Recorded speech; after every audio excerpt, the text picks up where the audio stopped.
డబ్బు, అనారోగ్యం, ఉద్యోగం, వ్యాపారం అప్పులతో బాధపడుతున్నారా? వెంటనే జేకేఆర్ గురువు గారికి కాల్ చేసి అపాయింట్మెంట్ తీసుకోండి.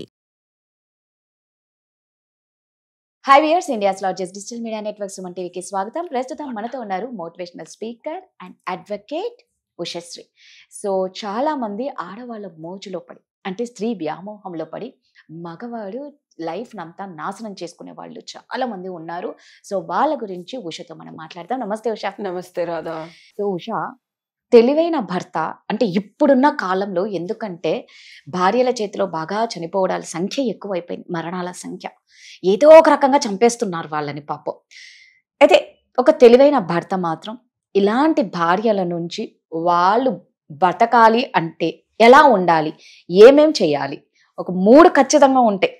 ఆ 3 ఏంటో చెప్పు నాకు. ఇది మనం లాస్ట్ 5-6 months నుంచి రెగ్యులర్ గా వింటున్నాం. ఎంత న్యూస్ లో వచ్చినా సరే ఏ భార్య ఆగట్లేదు అండ్ చంపటం ఆగట్లేదు. అండ్ మగాళ్ళు కామెడీ చేసుకుంటున్నారు కానీ తస్మాత్ జాగ్రత్త. ఎందుకంటే గర్ల్ ఫ్రెండ్ స్టేజ్ లో ఉండి లివింగ్ టుగెదర్ ఉండే వాళ్ళు కూడా కొన్ని కేసెస్ చూసాం ఢిల్లీలో. నేను చెప్పొచ్చేది ఏంటంటే, ట్రెండ్ మారింది. ఆడవాళ్ళు ఇంట్లోనే ఉండాలి, పద్ధతిగా ఉండాలి, నాతోనే ఫిజికల్ గా ఉండాలి, నేనే ఎమోషనల్ గా ఉండాలి, నేనే అన్ని ఇవ్వాలి, నేనే డబ్బులు అంటే ఆడదాని కోరికకి పగ్గాలి. సో బేసికల్ గా అది అర్థం చేసుకోవాలి. సొసైటీ మారింది. భర్త అంటే ఆగేది ఇది వరకు ఆడది. పిల్లలు ఉన్నారు, నా భర్త జీతం ఇంతే నా బతుకు, నేను ఇదే. బట్ ఇప్పుడు అలా కాదు.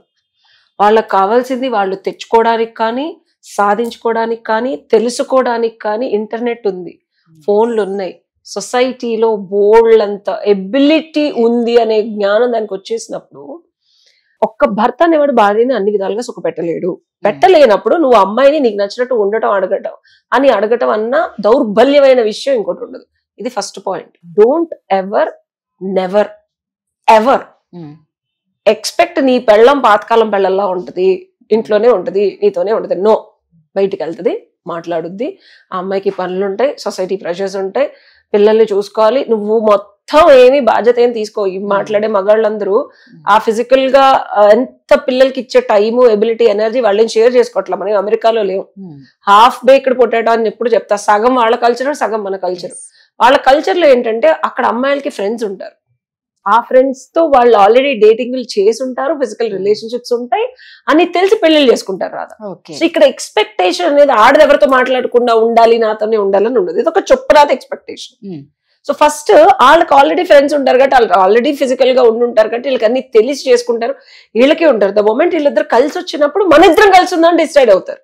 అరే జరిగిపోయింది వద్దని అది డిసైడ్ అవుతుంది, ఇది వద్దని ఇతను డిసైడ్ అవుతాడు.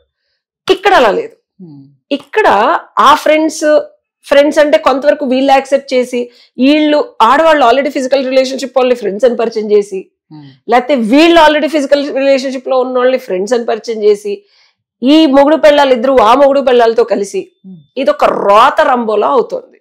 వీళ్ళందరూ ఇళ్ళకి రావడం.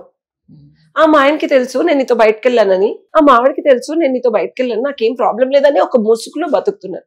First avoid that. మీకేమన్నా ఉంటే పర్సనల్ గా బయట చూసుకోండి. భార్యాభర్తల సంబంధం నిలవాలి అంటే పెళ్ళాంతో సుఖంగా సంతోషంగా తల్లిదండ్రులు పిలవండి, చుట్టాలని పిలవండి, ఒక సొసైటికల్ నామ్. సరదాగా ఇంట్లో కూర్చోండి. మీరు ఏదైనా ఉంటే బయట కలవండి. మీరు బయట కలిసి బయట చేసుకోండి. వీళ్ళని పరిచయం చేసినప్పుడే అనుమానాలు మొదలవుతాయి. ఇది ఫస్ట్ దోహదం. అంటే ఒక దారుణానికి ఇది ఒక దోహదం. ఓకే, ఇద్దరు ఆపుకోలేనప్పుడు మీ ప్రైవేట్ పర్సనల్ స్పేసెస్ ని దూరంగా పెట్టండి, కలపకండి. ఎప్పుడైతే కలుపుతారో ఈ అమ్మాయి సెన్స్ అయిపోద్ది, నా మొగుడు ఇంకెవరితో తిరుగుతున్నాడని. ఈ అబ్బాయికి సెన్స్ అయిపోద్ది, ఈ అమ్మాయి ఇంకెవరితో తిరుగుతున్నాడని. పార్టీలు అన్నప్పుడు నైట్ లో ఉండటం జరుగుతుంది. సో రకరకాల దౌర్బల్యాలు జరుగుతాయి. ఇది అవాయిడ్ చేయండి అసలు ముందు. First completely avoid. అమ్మాయికి ఫ్రెండ్స్ ఉన్నారు అంటే అమ్మాయి ఆల్రెడీ పడుకుందా, బాయ్ ఫ్రెండా, ఈ అనుమానాలు మొదలవుతాయి. ఇతనున్నా సో ఉంటది, పడుకొని ఉంటదేమో, ఉండొచ్చు, ఇప్పుడు అలా ఉన్నాం, లాస్ట్ 20 ఏళ్ళ నుంచి మనం కాలేజీల్లో చదివాం, జాబులు చేస్తున్నాం, బోల్డెన్ అఫైర్స్ ఉంటాయి, నాతోనే ఉండాలి, నాతో నెవర్ ఎక్స్పెక్టెడ్. సెకండ్ థింగ్, ఏది జరిగినా సరే వాళ్ళ ఫోనుల్లో కానీ ల్యాప్టాప్ల్లో కానీ సాఫ్ట్వేర్ లేసి వాళ్ళు ఏం చేస్తున్నారో చూస్తే, I personally had a recent heartbreak. తెలుసా, I couldn't believe. I was looking somebody, just like friends అనుకున్నాము, బట్ ఒక కొంచెం ఇష్టం ఉంది. నా ల్యాప్టాప్ ఇచ్చాను, తన వాట్సాప్ ఉండిపోయింది. ఓకే. Can you believe? అతను వేరే వాళ్ళ ఎక్స్ గర్ల్ ఫ్రెండ్ తో మాట్లాడుతున్నాడు. ఓ మై గాడ్, నీతో ఉన్న మెమరీస్ నేను మర్చిపోలేకపోతున్నాను. నాతో ఏం చేస్తున్నారా అని అడగాలనిపించింది. అడగలేదు. ఎలా అడుగుతావు రాదా? And we're not in a relationship, we're just friends. But నాతో ఉండేదంతా లైక్ ఒక కమిటెడ్ రిలేషన్షిప్ లాగా ఉందామని మాట్లాడుతున్నాడు. సో నేను పర్సనల్ గా ఎంత 3 days ఏడ్చాను తెలుసా. ఒకేసారి 10 మంది అమ్మాయిలతో రకరకాల డేటింగ్ యాప్ల్లో మాట్లాడతా, నేను నిన్ను మర్చిపోలేకపోతున్నాను, నీ కోసం వెళ్ళి ఫ్లవర్ షాప్కి వెళ్ళి June 2 ఫ్లవర్స్ కొన్నాను, నీకు ఇవ్వాలనుకున్నా. అసలు ఇదంతా చూసి అసలు నాతో ఏం చేస్తున్నావు నువ్వు ఇంత అంటే ఒక మనిషి లోపల ఉండేది ఇంకా ఆ బ్రుటాలిటీ మనం తట్టుకోలేము. ఎందుకంటే మనిషి బయటకు ఒకలాగా ఉంటాడు. నేను అడిగితే నువ్వెవరు నన్ను అడగడానికి? నా పర్సనల్ లైఫ్, నేను నీకు ఎప్పుడైనా రిలేషన్షిప్ లో ఉన్నాను చెప్పానా, నేను లవ్ చేస్తున్నాను చెప్పాను, నేను నీతో ఎవరన్నా పెళ్లి చేసుకుంటాను చెప్పాను, విచ్ ఇస్ ట్రూ. చెప్పకపోయినా ఇమాజిన్ నాకు అంత బాధేస్తుంది. భార్యాభర్తలు అయితే చచ్చిపోవాలనిపిస్తుంది, ఫస్ట్ థింగ్ చంపేయాలనిపిస్తుంది. నాకే అనిపిస్తుంది. భార్యాభర్తలు అయితే అంటే నేను ఇప్పుడు ఈ వీడియోలు చేయడానికి నేను ల్యాబ్ లాగా రీసెర్చ్ చేస్తున్నాను. నేను అప్పుడే నేను నీకు నిజాయితీగా కంటెంట్ చెప్పగలను, లేకపోతే కబుర్లు చెప్పినట్టు అవుతుంది. 3 days లిటరల్ గా ఏడ్చాను రాదా. Can you believe that? ఈ అబ్బాయి అమ్మాయితో అలా మాట్లాడతా, 10 మంది అమ్మాయిలతో సెల్ఫీలు పెడతా, నేను ఇక్కడికి వెళ్ళాను, మినిస్టర్లతో కలిసిన ఫోటోలు పెడతా, సాయంత్రం నాతో ఎలా మాట్లాడుతున్నాడు, ఎంత నీచంగా అనిపించింది అంటే నాకు. సో అప్పుడు అనిపించింది వీళ్ళు చంపేస్తున్నారు, లేకపోతే అబ్బాయిలు తట్టుకోలేకపోతున్నారు అమ్మాయిలు ఇలా చేస్తే. అంటే అమ్మాయిగా నాకే ఉంటే మగాడికి ఆడదనేది సొత్తు, ఇట్స్ ప్రాపర్టీ. ఖచ్చితంగా ఇట్స్ లిటరలీ అ ప్రాపర్టీ. మన ప్రాపర్టీ మనం చూసుకునేది, మన ఇంట్లో ఉండి మన డబ్బులు పెట్టి మనం సాకేది. మన కుక్కెళ్ళి మనకి కదా లాయల్ గా ఉండాలి. అంతే కదా. మన కుక్క పిల్ల it has to be loyal to me, because నేను పెంచుతున్నాను దాన్ని. అది బయటకెళ్ళి ఇంకోళ్ళకి లాయల్టీ చూపిస్తే ఎలా ఉంటది అనేది క్వశ్చన్ చేస్తాడు మగాడు. క్వశ్చన్ చేయకండి. నేను చాలా కష్టం, నాకే చాలా బాధేస్తుంది. క్వశ్చన్ చేయలేదు నేను. యాక్చువల్ గా చెప్పాలంటే నేను క్వశ్చన్ చేయలే. It's not easy. గాంధీ గారు ఆయన చేసిందే చెప్పమన్నారు కదా, చెప్తున్నా. తనకు అర్థమైంది నేను మెసేజ్లు చూస్తున్నానని. తనంతటి తానే చెప్పాడు, నేను డేటింగ్ యాప్ల్లో ఉన్నాను, అమ్మాయిలతో మాట్లాడినా, నువ్వే కదా ఎత్తుక్కోమన్నావు, ఓకే మాట్లాడుకో అన్నా. నేను quite daunting when I said that to him.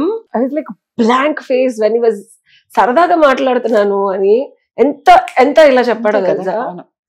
చాలా లైట్. It's not easy. కానీ కష్టమైనా చెయ్యండి, అడగటం మానేయండి, బాధపడితే కూర్చొని ఏడవండి.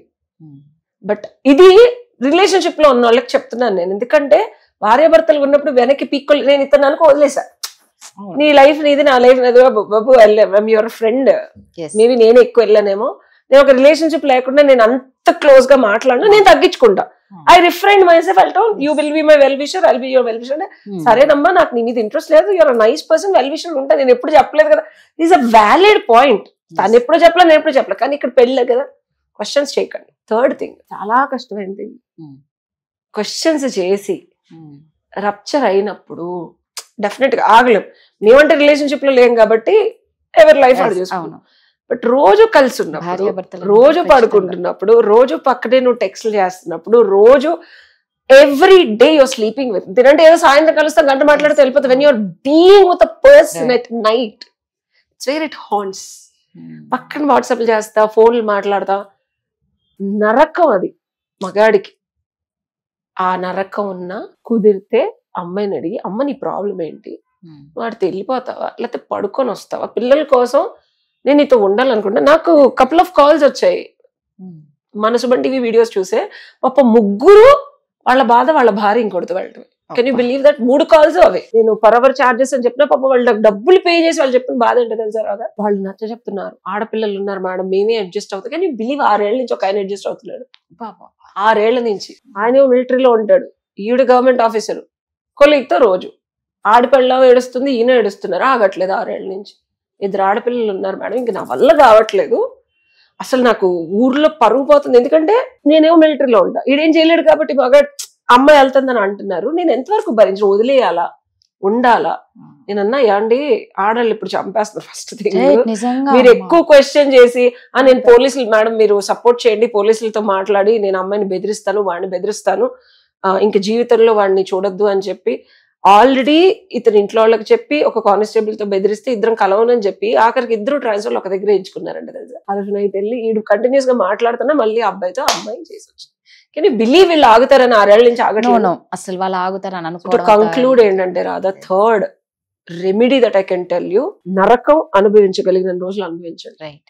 ఇర్రెస్పెక్ట్ ఆఫ్ వాట్, ఒక ఆడది ఇంకొకరికి మగాడికి రుచి చూసి అలవాటు పడిందంటే ఆ రుచిని మరిపించే రుచి నీ దగ్గర ఉంటే రుచి ఇవ్వడానికి ట్రై చేయి.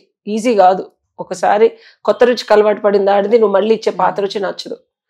ఇవ్వగలిగినప్పుడు ఇవ్వలేని స్తోమతని కలిగించుకోవడానికి ట్రై చేయి. కలిగించుకొని మళ్ళీ అమ్మాయిని కొత్తగా you have to bring her back to life in to your relationship. ఇది నువ్వు తెచ్చుకోలేని పక్షంలో, నువ్వు టార్చర్ అనుభవించలేని పక్షంలో, నువ్వు అమ్మాయిని నొక్కే ప్రతి సన్నాయి నొక్కుడు నీకే తిరిగి కొడుతుంది. అది నిన్ను తిట్టచ్చు, పిల్లల్ని టార్చర్ పెట్టచ్చు, రేపొద్దు నేను చంపడం అనేది వదిలిపెడితే నీ పరువు పోతుందా? అది ఆగుతుందా? ఆగట్లేదు కదా. సో ఆ అమ్మాయి నిన్ను మళ్ళీ చంపే అంత స్థితికి వస్తుంది. తెచ్చుకోకుండా కుదిరితే అమ్మాయిని వదిలి భరించగలిగినంత వరకు భరించగలిగినంత వరకు సొసైటీ కోసం పిల్లల కోసం ఉంటే, లేకపోతే కంప్లీట్ గా డివోర్స్ తీసుకొని అమ్మ నీ లైఫ్ నీది, నా లైఫ్ నాది అంటాం శ్రేయస్కరం. ఈ మూడిట్లో నువ్వు ఏది చెయ్యలేకపోయినా నీ చావు నువ్వే కొని తెచ్చుకున్నట్టు రాదు. ఇది కంక్లూజన్. ఇది నేను అంటున్నాను. కరెక్ట్ ఉషా, నిజంగా. ఎందుకంటే ఇంకా అమ్మాయి క్యారెక్టర్ తెలిసింది అన్నప్పుడు మీరు వదిలేసి దూరంగా ఉండండి. సొసైటీ అవి ఇవి అంటే ప్రాణాలు మాత్రం ఉండవు. గొడవలు పెట్టుకోవడం వల్ల ఆడది మారదు. మొన్న అందుకే కదా క్వశ్చన్ చేసినందుకే భార్య పొద్దునేసరికి భర్తను చంపేసింది. నిన్న నువ్వు ఎందుకు చార్జ్ చేస్తున్నావు, ఎందుకు లేట్ నైట్ మాట్లాడుతున్నావు అన్నా కూడా భర్తలు, కొంతమంది భార్యలు భర్తల్ని చంపేస్తున్నారు.